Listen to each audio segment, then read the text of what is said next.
Good afternoon and welcome to the Time Team archive and one corner of the library. Um, Very pleased to be able to introduce Time Team Tea Time 18, amazingly enough. Those seem to have gone by very quickly, and I hope you enjoyed them, and I hope it's filled in a little bit of space for you at the present time. This week's programme, we're off back up to Scotland again, a wonderful place called Loch Migdale, and we're going to be looking at a Crannog site. It's series 11, episode 6. Um, it happened to feature one of the events that some of the production crew were quite keen on, which was that if they could catch us out in some way, they occasionally would. And we built a very elaborate eel trap to go into the loch, with the idea that on the third day we'd arrive and collect eels as the Iron Age settlement had possibly done. So we all were filming away on a beautiful morning, arrived at the site, pulled up the eel trap, only to find a large collection of tinned fish inside it. And I think we probably know who was responsible for that, but that was a very happy moment. We had Miles Russell with us on that site. Miles did a great job on many time teams. And I know you'll see a sequence in which he actually gets quite physically involved in Loch Migdale. And I think it didn't do his back much good, but it was a dedicated act in the cause of archaeology. He's a tremendously knowledgeable chap out of Bournemouth University.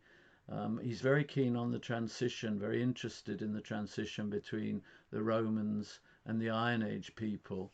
And I had a lovely chat with him, a fascinating talk about his favourite fantasy site. We're still collecting those from various people for a future time team. And we found out that one of his key characters, which he's interested in, is Caractacus. And we heard a fascinating story about that person and how he made the transition from living in the Iron Age world to living in the Roman world. And you can listen to that.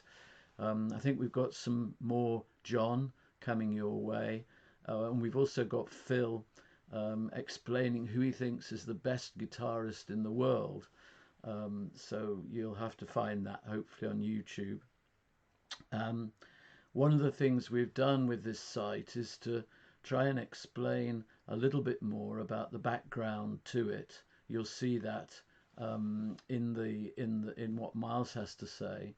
And we were in the course of going through all the books in the library here about this and various other subjects, and we came up. I thought you might like to see this.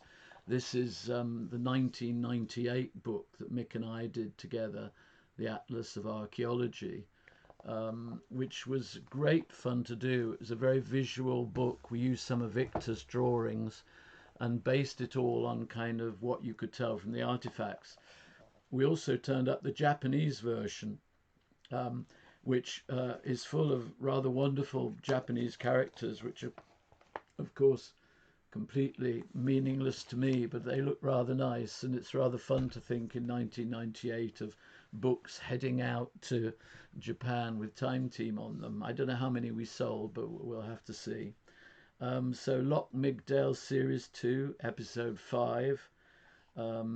And we have been doing some bits of archaeology that you might like to have a look at in about a week's time. We've got some edits done. I've actually been on a fascinating archaeological site with some rather wonderful geophysics, so we'll be showing you that in about a week's time. So please stay well, enjoy another Time Team Tea Time, keep the questions coming in, and I look forward to answering those on Tuesday. So thank you very much for your attention to Time Team, and I hope you enjoy Sunday's programme.